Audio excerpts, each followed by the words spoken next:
Complying with government regulations while running a construction site is a major headache, especially when it comes to track-out control.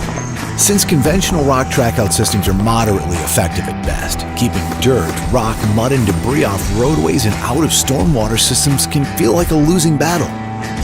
Rock track-outs are wasteful and time-consuming to install. Once installed, they require constant oversight, maintenance, and inspection. The worst part, even with proper installation, old-school trackouts need to be replaced several times throughout the course of a project to remain functional. What's the point of maintaining a trackout if you're still going to get slapped with a government fine?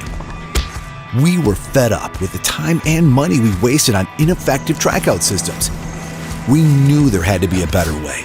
So we created FODS.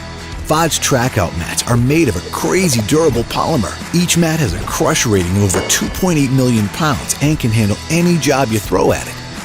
FODS can be installed in about 30 minutes over nearly any existing surface with minimal ground prep. Thanks to their effective pyramid design, rocks and mud are removed from vehicle tires and left where they belong, on the job site. FODS are easy to install, easy to clean, and easy to transport. They can be reused across projects to reduce overall costs and are recyclable at the end of their usable life. Save time, save money, and stop mud in its tracks.